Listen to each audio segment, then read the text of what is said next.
en todos estos años viajando de un lugar a otro, conociendo tantos miles y miles de creyentes de muchas denominaciones, a veces de un estilo, otros son de otra forma. Pero algo que me ha llamado mucho la atención, y es de lo que en el fondo yo quiero hablar, es el tema de la conversión. El título de este mensaje de hoy es El milagro más grande, sin lugar a dudas, es la conversión. En mi caso particular, y perdonen que ponga mi ejemplo como primero, yo me convertí instantáneamente. No tardé mucho tiempo en dar el paso de recibir, de aceptar a Cristo como mi Señor y Salvador personal. Yo fui una mañana a una iglesia, había una especie de clases de escuela dominical, no hubo llamamiento, ni se habló así, digamos, de una forma evangelística, pero a la tarde cuando volví, en el primer culto, digamos, con predicación, con alabanza, con llamado, que yo asistí a mi vida, en esa primera reunión yo recibí a Jesús como mi Señor y Salvador personal hace ya muchos años atrás, y no me costó recibir a Cristo, ni muchísimo menos. Creo que ha sido la decisión más sabia y la mejor decisión que he tomado en toda mi vida, y no me arrepiento jamás de haberla tomado.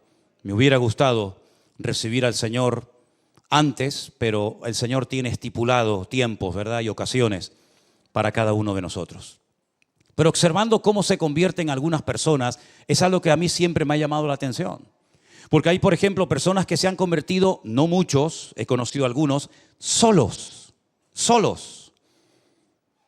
Leyendo a lo mejor la Biblia o en la habitación de su casa, poniéndose de rodillas y pidiendo perdón por sus pecados o como sea, se han convertido solos, sin que nadie les predicara, sin ir a ninguna iglesia, sin escuchar a ningún pastor predicar, solos en su casa o en su coche o donde sea, se han convertido al Señor. No es lo común, no es lo habitual. La Biblia dice, ¿cómo creerán si no hay quien les predique? ¿Verdad? Pero hay personas que se han convertido solas. No sé si aquí en esta tarde entre nosotros o en casa viéndonos en sus hogares hay alguna persona que puede decir, sí, yo me convertí solo o sola, ¿no? Pero ya digo, no es lo normal. Pero he visto que hay personas que se han convertido después de un largo proceso. Personas que han estado asistiendo días, semanas, meses, no sé si años a una iglesia. Y al final, después de haber escuchado docenas de sermones, de haber cantado muchas canciones y de haber oído muchos testimonios, finalmente toman el paso de aceptar al Señor Jesús como su Salvador personal, ¿verdad?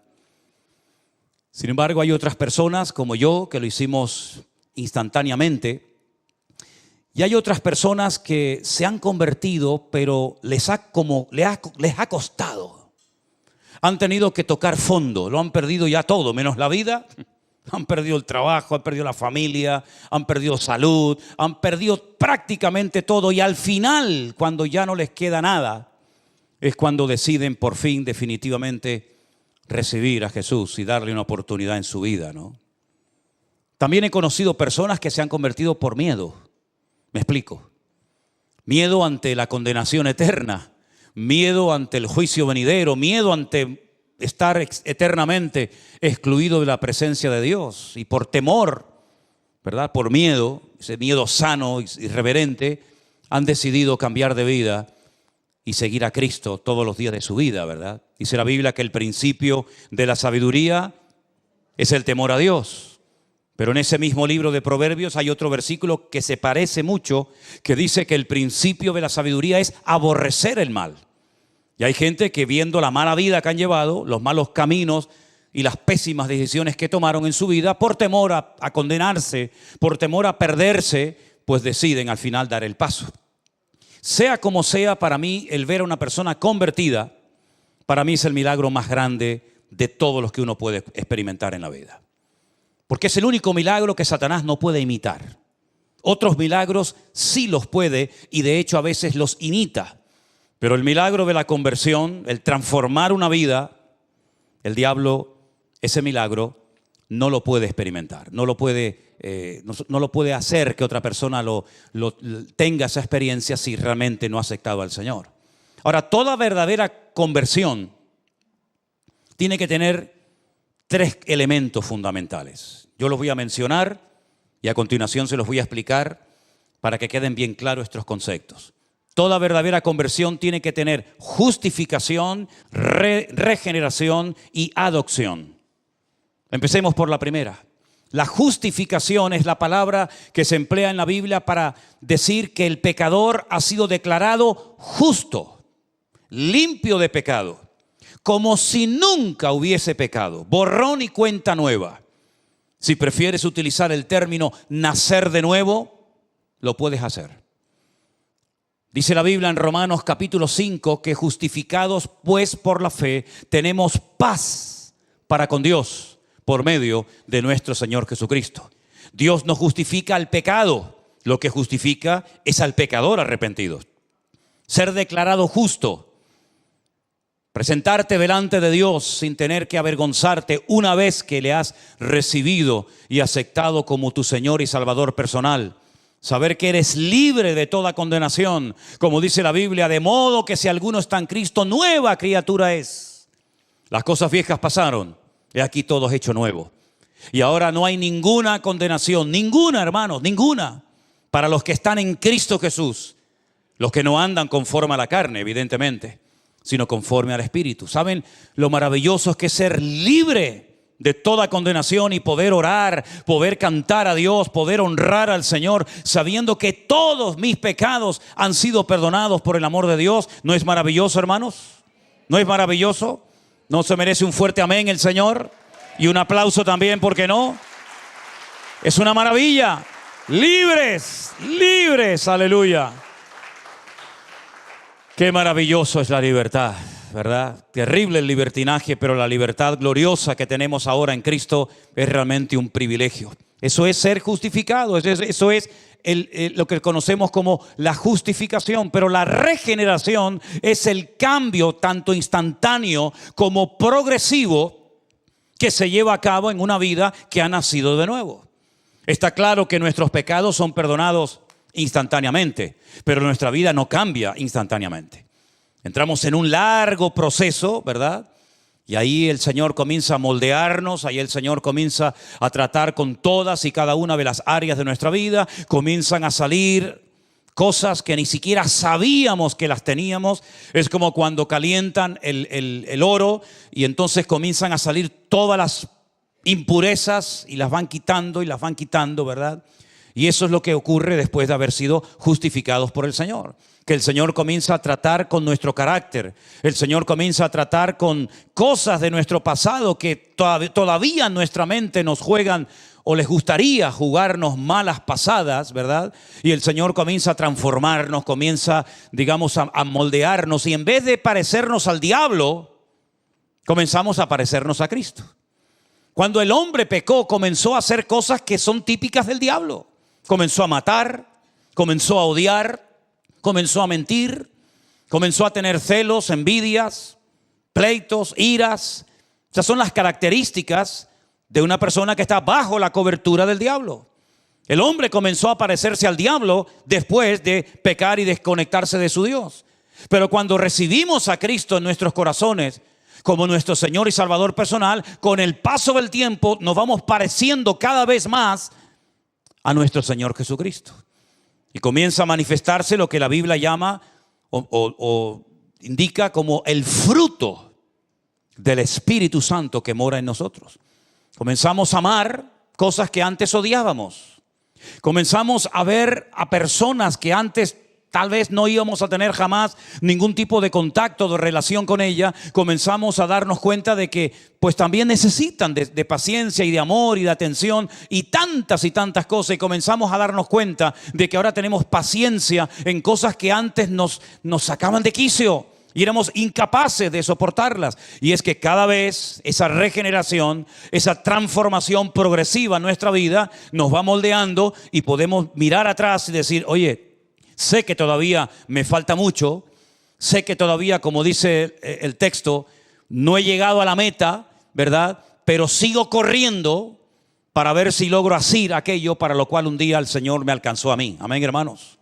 Y finalmente, la adopción. Es decir, ahora tengo una familia. Ahora estoy bajo una cobertura que es la familia de Dios. Y hemos conocido esta tarde a 2 miembros de nuestra familia, ¿verdad? Que viven en otro lugar. Pero podríamos recorrer el mundo entero y darnos cuenta de que tenemos hermanos y hermanas en la fe prácticamente en todas las partes del mundo, porque hemos sido adoptados en una familia universal donde caben todos y donde todos tenemos que aprender a relacionarnos y amarnos y a perdonarnos y a trabajar juntos, etcétera, etcétera. Así que una verdadera conversión nos lleva a la justificación, a la regeneración y a formar parte de la familia de Dios por adopción, no por nacimiento. Ahora, el primer texto que quiero leer en esta tarde que habla acerca de la conversión se encuentra en Hechos capítulo 3, el verso 19. Pedro y Juan acaban de orar por un paralítico que ha sido milagrosamente sanado. Y ellos aprovechan la oportunidad para dar testimonio de su Dios, para evangelizar a las personas que allí están viendo aquel milagro. Y él dice, ya digo, en el capítulo 3, verso 19, arrepentíos y convertíos. Las dos palabras. Tú te puedes arrepentir de algo que has hecho, pero eso no significa de que te hayas convertido. Tú te puedes arrepentir de haber robado, de haber mentido o de haber hecho algo malo, pero eso no significa que has cambiado. Te has arrepentido, pero no te has convertido. Pero Pedro dice, arrepiéntanse y conviértanse para que sean borrados vuestros pecados y para que vengan de la presencia del Señor tiempos de refrigerio. Epistrefo. Esa palabra rara, esa palabra griega es la palabra que se traduce en el Nuevo Testamento como la palabra convertidos o conversión, epistrefo, que significa dar la vuelta, dar marcha atrás, cambiar de dirección, ir en una dirección contraria a la que iba. Lógicamente, una verdadera conversión se produce cuando hay un verdadero y genuino arrepentimiento por nuestra parte.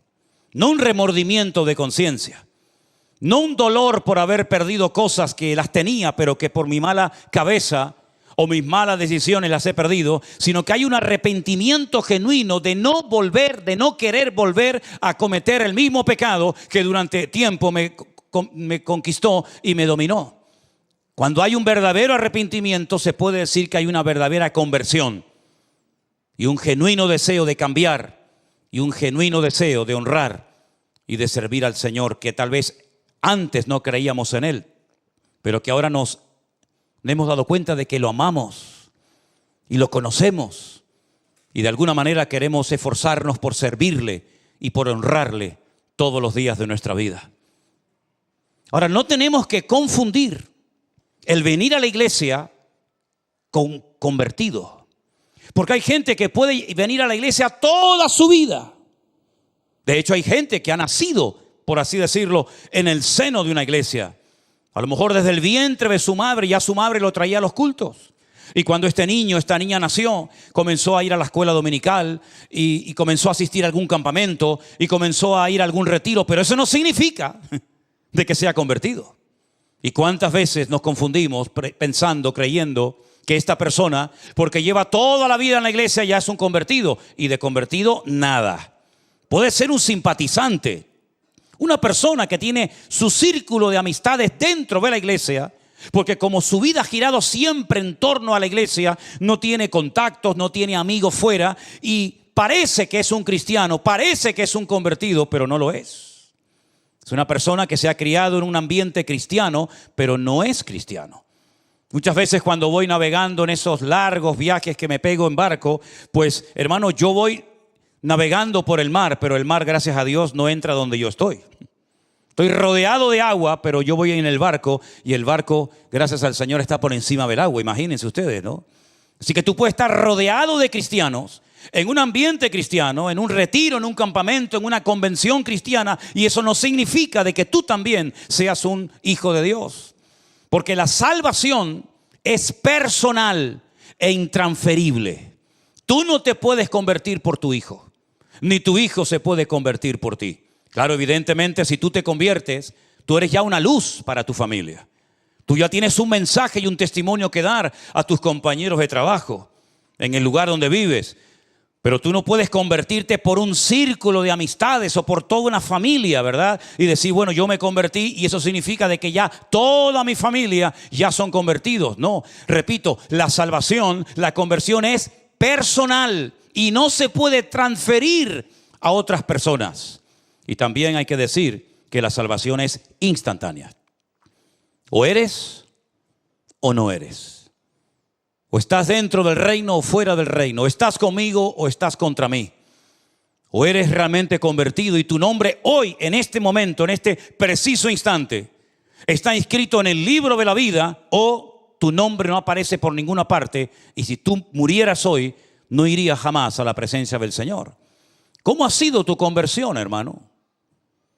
¿Recuerdas ese día, ese lugar, esa hora? Aquel sitio donde el Señor tocó tu alma y tocó tu corazón. Vamos a leer algunos versículos en esta tarde donde aparece esta palabra epistrefo, que significa convertirse. Vamos a ver las distintas traducciones que le han dado a lo largo del texto bíblico. Por ejemplo, en el Evangelio de Mateo, el capítulo 18, el verso 3, 18 de Mateo, el versículo 3, hay unas palabras muy interesantes del Señor Jesucristo, cuando le dice a las multitudes, de cierto os digo, que si no os volvéis y os hacéis como niños, no entraréis en el reino de los cielos. Es decir, la actitud para poder ser salvo, la actitud para tener una genuina y verdadera conversión es fundamental. Una persona con soberbia, una persona arrogante, una persona que se cree que lo sabe todo, que no necesita de nada ni de nadie, difícilmente esa persona llegará a una convicción de pecados y pedirá perdón al Señor. Algo muy habitual, y precisamente me pasó, para no ir más lejos, esta semana, el jueves, mientras ustedes estaban aquí escuchando el mensaje de nuestro hermano Jerónimo que predicó. Yo estaba fuera hablando con una persona y cuando comienzo a hablarle, lo primero que me dice como para escudarse, ¿no? Como para decir, cuidado que ya te he dicho lo que soy, dice, yo soy católico. Y le dije, ¿usted es católico? Y dice, sí. Digo, ¿de verdad? ¿Pero practicante? ¿Se confiesa habitualmente? ¿Va a misa? ¿Acepta la autoridad del Papa sobre su vida? ¿Es usted un buen idólatra? ¿Reza usted el rosario? El Dios te salve María, llena eres de gracia, el Señor es contigo, bendito, todo eso. ¿Es usted un buen católico? Me dice, bueno, no. Digo, entonces permítame que le diga, usted no es nada. Y me dice, es verdad, yo creo que no soy nada. Digo, ya nos estamos entendiendo. Digo, mire, ¿sabe por qué usted dice que es católico? Porque unos señores de España, hace muchos siglos atrás, se fueron allí y les conquistaron a ustedes. Y después de irse y de volver a sus tierras, después de haberse llevado todo lo que pudieron y más, o usted no lo hubiera hecho. Usted no lo hubiera hecho, ¿verdad? Claro, ya. Dejaron una religión allí, muerta y vacía, que no servía aquí, pero la dejaron allí. Y por eso usted es católico. Pero si en vez de haber ido los españoles hubieran ido, por ejemplo, los musulmanes, usted entonces seguramente hoy estaría rezando de cara a la Meca y estaría con un Corán debajo de su brazo. Usted no eligió la religión lo eligió a usted. Y no fue algo que usted decidió seguir o aceptar, sino fue algo que le impusieron a usted casi desde el vientre de su madre. Es decir, cuando una persona cree que por ser católico o miembro de una iglesia, sea esta o cualquier otra, ya es salvo, convertido, se equivoca rotundamente. Porque la conversión no pasa por una denominación. La conversión no pasa necesariamente por ser miembro de una iglesia, llámese como se llame, sino la conversión es un encuentro, es una experiencia personal con Cristo.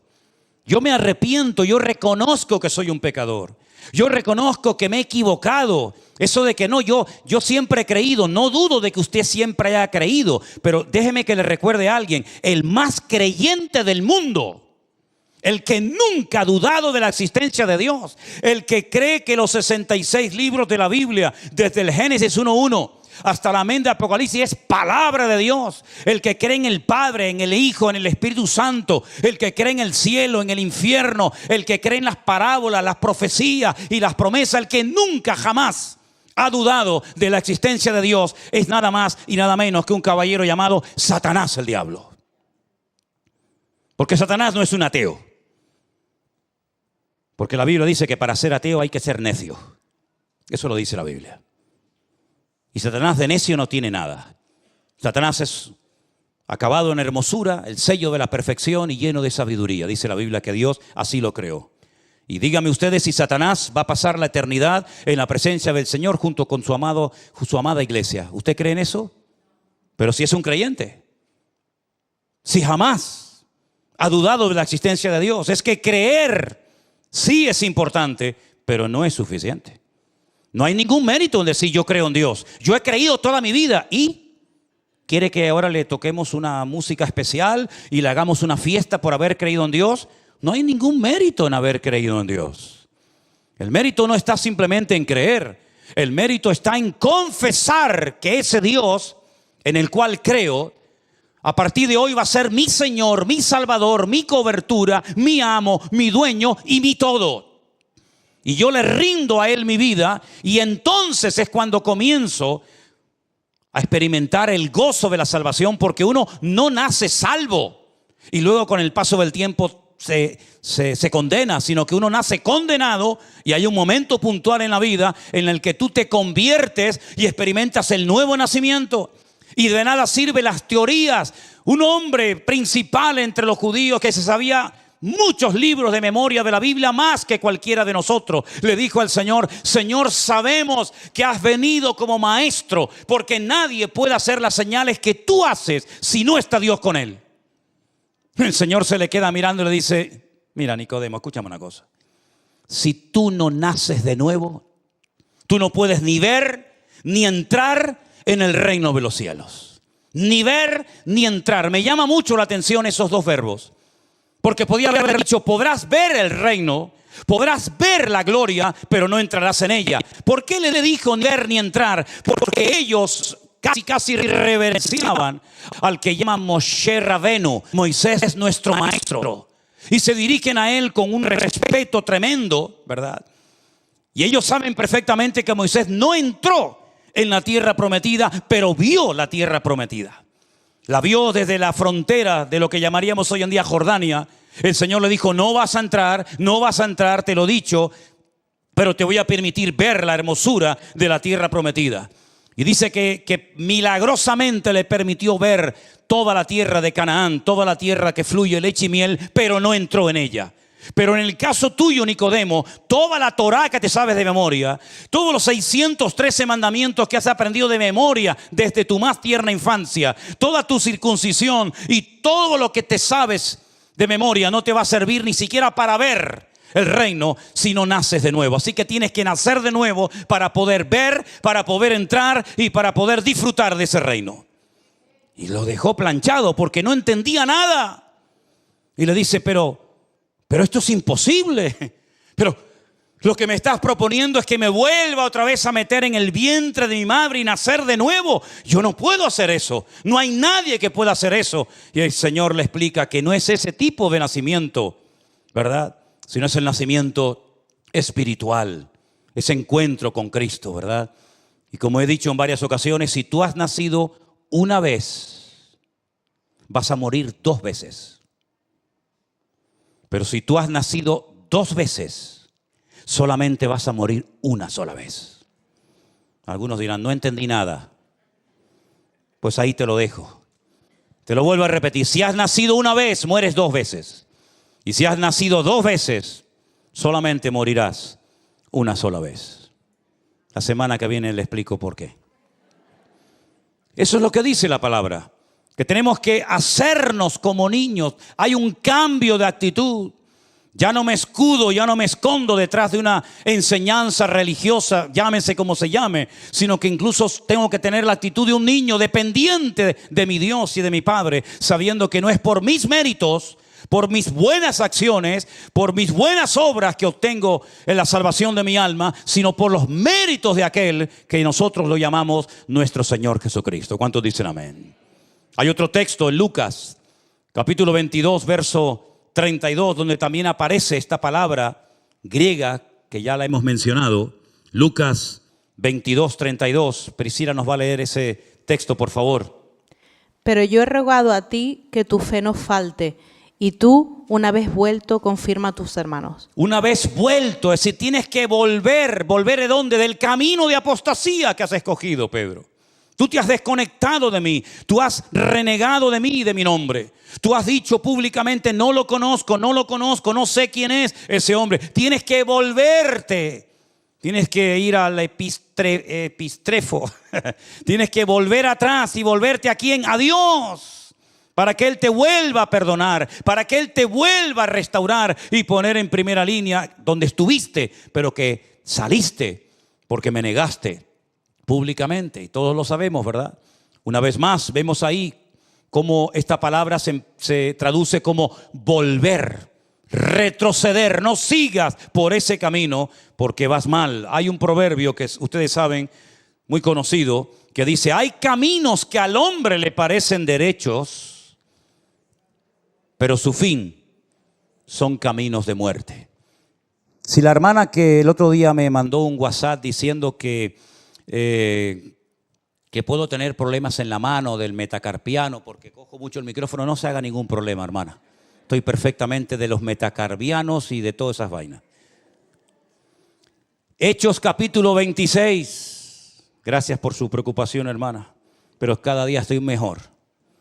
Diga al débil, fuerte soy. Y Él renovará nuestras fuerzas como el búfalo, dice la Biblia. Estarán vigorosos y verdes. Algunos están verdes, ¿eh? Algunos.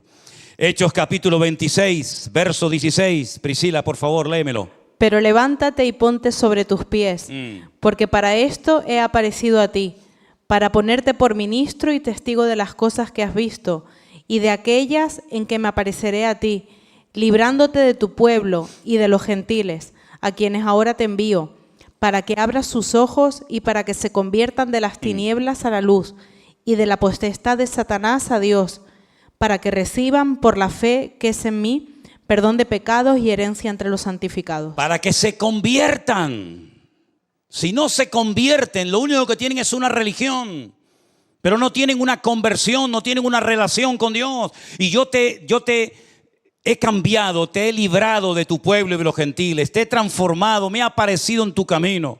He quitado las escamas de tus ojos para que te conviertas en un testigo mío y vayas por todas las naciones de la tierra predicando la palabra, para que pasen la gente de las tinieblas a la luz, del equipo del diablo, de los perdedores, de los amargados y de los frustrados al reino de Dios, ¿verdad? Y para que se conviertan y convirtiéndose puedan conocerme y puedan tener el gozo de la salvación y puedan heredar la vida eterna, porque cuando una persona se convierte en coheredero con Cristo, ¿verdad? Como dice la palabra de Dios. Hay un versículo más muy interesante que va dirigido a esos hermanos que tal vez un día se congregaron, que tal vez un día incluso estuvieron sirviendo al Señor de alguna manera, pero que por el motivo que sea, se apartaron de los caminos del Señor. ¿Y qué hacemos con esta gente?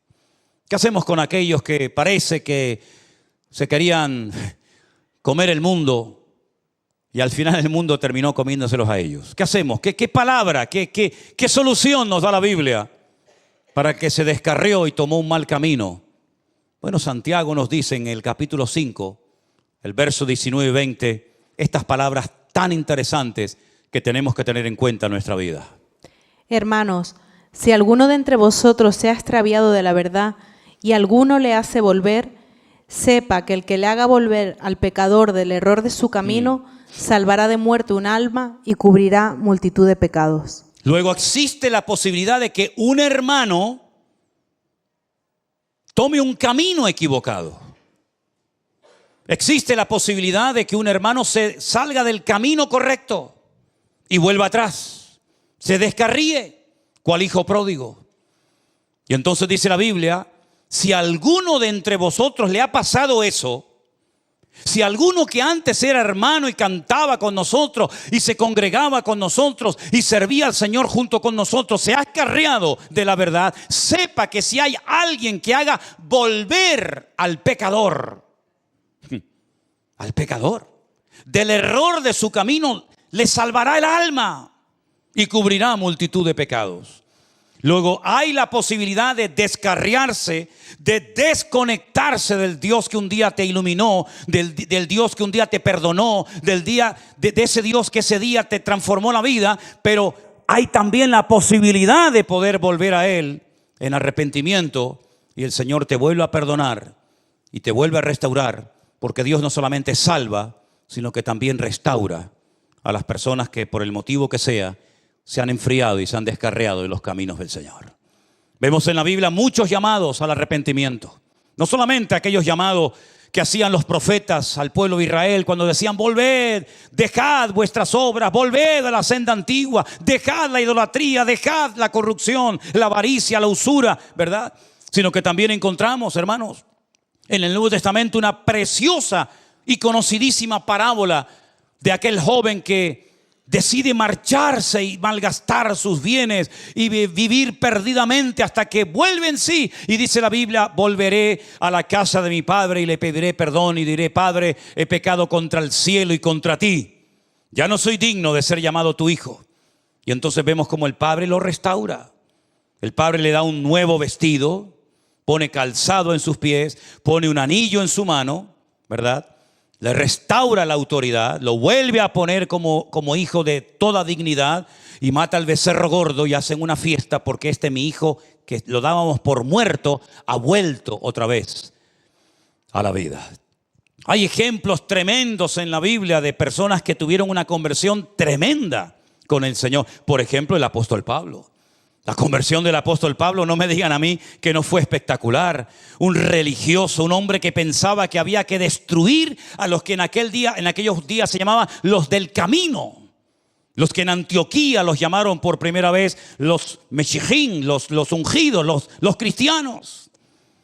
Y cómo él estuvo como testigo en la muerte de Esteban y vio cómo lo mataban a pedrada. Y él estaba allí y no dijo: alto, ¿qué vais a hacer? ¿Cómo vais a matar a este hombre? Sino que él estaba allí y le dice: no se preocupen, tiren las piedras, yo les cuido aquí las sandalias, la ropa, y después las pueden venir a buscar. Y allí estaba frío como una piedra, ¿verdad? Como un témpano de hielo inmutable. Él estaba allí ese día, hermanos.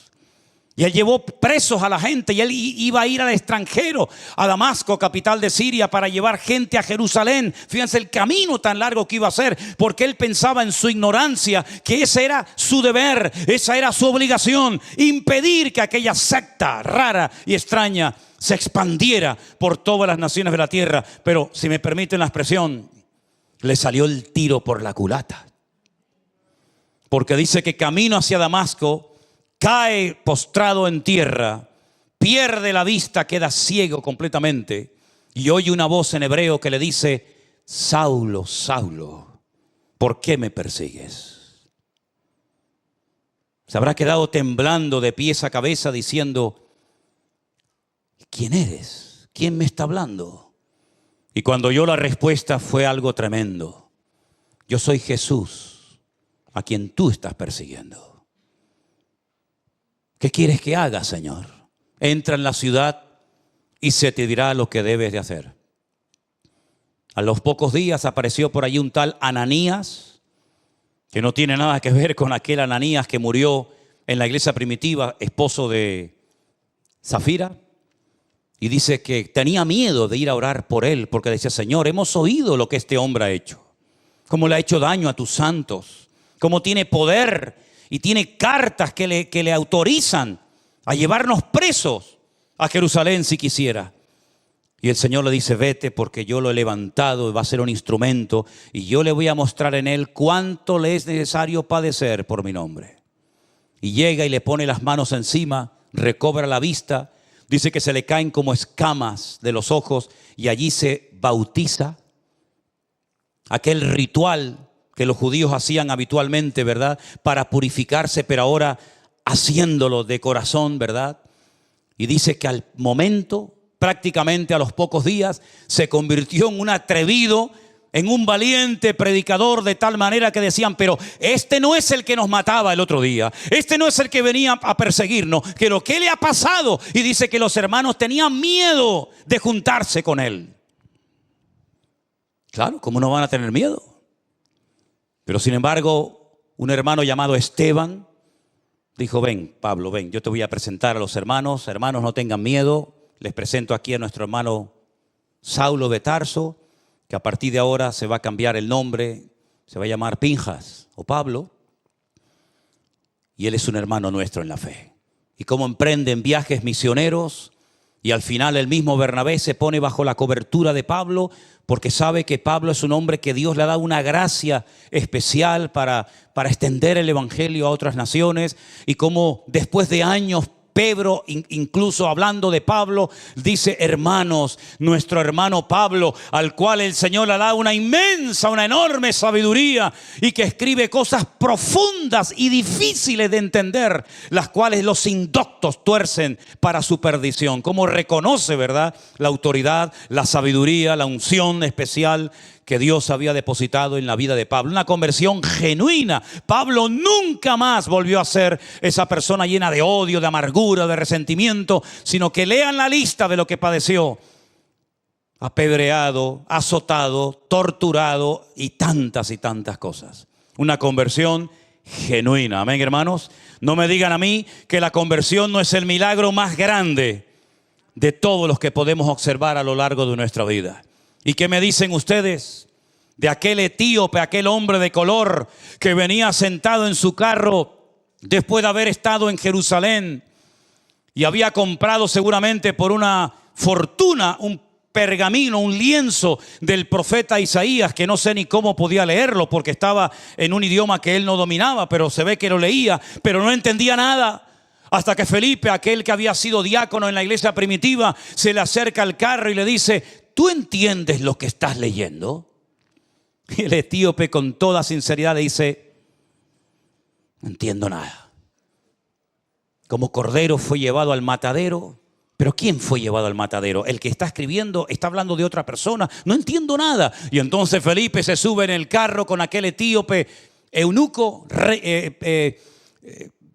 miembro de la reina Candace, y comienza a hablarle y llegan a un lugar, a un oasis en el desierto donde ve agua, y Felipe se para y el etíope le dice: yo quiero ser bautizado. ¿Hay algún impedimento? ¿Hay algo que impida que yo sea bautizado? ¿Será mi color de piel? ¿Será que no soy judío? Y Felipe le dice: no hay ningún impedimento, hijo. ¿Tú crees en Jesucristo con todo tu corazón?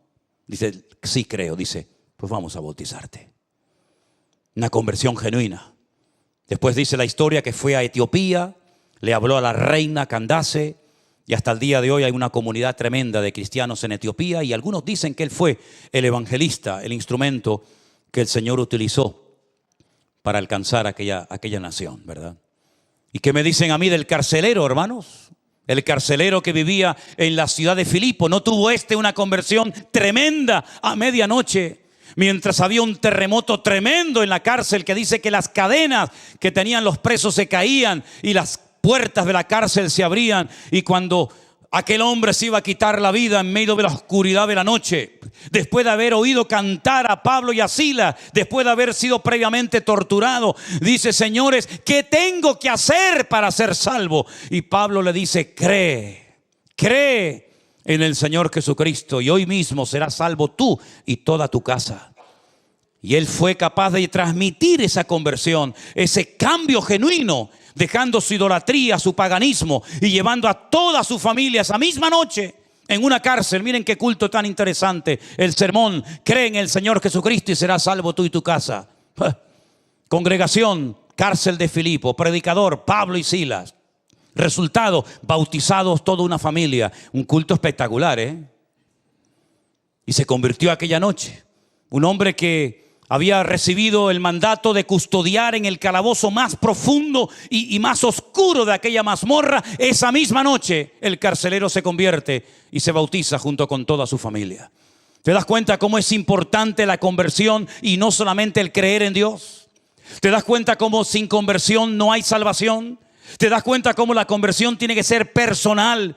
Y hay un momento en tu vida en el que tú tienes que tomar tu propia decisión. No papá, ni mamá, ni el abuelito, ni la abuelita, sino tú tienes que decir: ¿qué voy a hacer con Jesús? Después de escuchar su palabra y después de entender el evangelio. Y si una característica yo creo que positiva y buena tiene esta congregación, es que aquí se entiende la palabra que se predica. No tienen que salir en medio de una predicación Estos hermanos que a veces se levantan es porque me imagino que quieren ir al baño. Pero no es porque tienen que ir a la librería de la esquina a comprar un diccionario porque no entienden la terminología al que el pastor está predicando. No es por eso. Porque en esta iglesia se entiende perfectamente el mensaje. Da igual quien lo predique. Porque la gracia y la cobertura del Espíritu fluye en todos los que se suben a este lugar a predicar. De tal manera que hasta el más pequeño y el más tonto y el más nuevo puede entender perfectamente lo que ese hombre quiso decir ese día con la predicación del Evangelio. Y ahora que ustedes han entendido el Evangelio y que les ha hablado de la conversión y les ha hablado de que hay que arrepentirse y convertirse, y no es cuestión de cambiar de imagen, no es cuestión de cambiar de religión, es cuestión de cambiar de camino, de rumbo. Si en esta tarde entre nosotros hay alguna persona que nunca se ha convertido,